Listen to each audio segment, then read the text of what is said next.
പിതാവിൻ്റെയും പുത്രൻ്റെയും പരിശുദ്ധാത്മാവിൻ്റെയും നാമത്തിൽ ആമേൻ. തിരുഹൃദയ വണക്കം 20-ാം ദിവസം. യേശുവിൻ്റെ ദിവ്യഹൃദയവും സഹോദര സ്നേഹവും. എല്ലാത്തിലും ഉപരിയായി ദൈവത്തെയും നിന്നെപ്പോലെ നിന്റെ അയൽക്കാരനെയും സ്നേഹിക്കുക. എല്ലാ പ്രമാണങ്ങളും ഇതിൽ അടങ്ങിയിരിക്കുന്നു. ദിവ്യനാഥനായ യേശു മനുഷ്യരെ എപ്രകാരം സ്നേഹിക്കുന്നുവെന്ന് ഇന്ന് നമുക്ക് ധ്യാനിക്കാം. വിശ്വത്തിലുള്ള സർവചരാചരങ്ങളെയും സൃഷ്ടിച്ച നിത്യദൈവത്തിൻ്റെ സന്നിധിയിൽ നാം എന്താണ്? സർവലോകത്തിൻ്റെയും സൃഷ്ടാവാണ് ദൈവം. നാം സൃഷ്ടികൾ മാത്രം. ജഗന്നിയന്താവായ അവിടുന്ന് നിത്യനും സർവശക്തനുമാണ്. നാം നിസ്സാരന്മാരും അഗണ്യരുമാണ്. ഇതിനെല്ലാം ഉപരിയായി മനുഷ്യ, നീ പൊടിയാകുന്നു, പൊടിയിലേക്ക് നീ പിന്തിരിയുമെന്ന് വിശുദ്ധ ഗ്രന്ഥം സാക്ഷ്യപ്പെടുത്തുകയും ചെയ്യുന്നു. നമ്മിൽ ഉണ്ടായിരിക്കുന്നത് കോപം, അസൂയ, ചതി, അഹന്ത, അശുദ്ധത മുതലായ ദുർഗുണങ്ങളാണ്. ഈ വക തിന്മകൾ യേശുവിൻ്റെ പരിശുദ്ധ ഹൃദയം വളരെയധികം വെറുക്കുന്നു. മനുഷ്യരുടെ ഘോരമായ നിന്ദയും മാരകമായ പാപങ്ങളും നിത്യത മുതൽ കണ്ടറിഞ്ഞിട്ടും എത്ര സ്നേഹസമന്വിതമായിട്ടാണ് ദൈവം നമ്മോട് പ്രവർത്തിക്കുന്നത്. അവിടുന്ന് നമ്മെ ദ്വേഷിക്കുകയോ ഉടനുടൻ ശിക്ഷിക്കുകയോ ചെയ്യുന്നില്ല.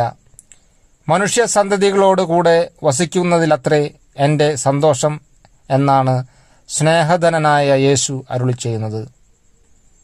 ദയാനിധിയായ ദൈവം തൻ്റെ സമീപത്തേക്ക് വരുന്ന ആരെയും അകറ്റി നിർത്തുന്നില്ല. എല്ലാവരെയും സ്നേഹത്തോടെ ആശ്ലേഷിച്ച് സംഭാഷണം ചെയ്യുന്നു. എല്ലാവരെയും സ്നേഹം നിറഞ്ഞ പുത്രന്മാരെന്നും സഹോദരരെന്നും സ്നേഹിതരെന്നും മഹാവാത്സല്യത്തോടുകൂടി വിളിക്കുന്നു. മഹാപാപിനിയായ മേരി മഗ്ദലനായെ ദയാപൂർവം നോക്കി അവളുടെ പാപങ്ങൾ മോചിക്കുന്നു. പാപികളുടെ പിന്നാലെ ചെന്ന് അവരെ ആശ്വസിപ്പിക്കുകയും അവർക്ക് ധൈര്യം കൊടുത്ത് തൻ്റെ വിശുദ്ധ സ്നേഹത്തിലേക്ക് അവരെ ക്ഷണിക്കുകയും ചെയ്യുന്നു. വിശുദ്ധ പത്രോസിനോടും തോമസിനോടുമുള്ള അവിടുത്തെ പെരുമാറ്റം അവിസ്മരണീയവും അത്ഭുതകരവുമാണ്. യേശുവിൻ്റെ സഹോദരരായ നമുക്കുവേണ്ടി സകലവിധ ക്ലേശങ്ങളും അപമാനങ്ങളും സഹിച്ച ശേഷം കുരിശിനുമേൽ മരിച്ചു.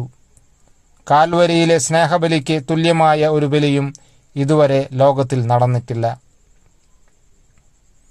മരണത്തോടുകൂടി ക്രിസ്തുവിൻ്റെ സ്നേഹം അവസാനിച്ചില്ല. അവിടുത്തെ ദിവ്യ ശരീരവും രക്തവും നമ്മുടെ ഭക്ഷണപാനീയങ്ങളായി അവിടുന്ന് നൽകി. അനശ്വര സ്നേഹത്തിൻ്റെ നിത്യസ്മാരകങ്ങളായി അവ നിലകൊള്ളുന്നു. യേശുവിൻ്റെ ഈ സ്നേഹം നമ്മുടെ വ്യക്തിജീവിതത്തിലേക്കും പകർത്താം. യേശുവിനെ പ്രതി എല്ലാവരെയും സ്നേഹിക്കാം. അങ്ങനെ ദിവ്യനാഥനോടുള്ള നമ്മുടെ സ്നേഹം പ്രകടിപ്പിക്കാം. നമുക്ക് പ്രാർത്ഥിക്കാം. യേശുവിൻ്റെ ദയ നിറഞ്ഞ ഹൃദയമേ, എൻ്റെ ആശ്വാസമേ, എൻ്റെ ധനമേ, സ്വർഗവാസികളൊക്കെയോടും കൂടെ അങ്ങയെ ഞാൻ ആരാധിക്കുന്നു. എൻ്റെ ശക്തിയൊക്കെയോടും കൂടെ അങ്ങയെ ഞാൻ സ്നേഹിക്കുന്നു.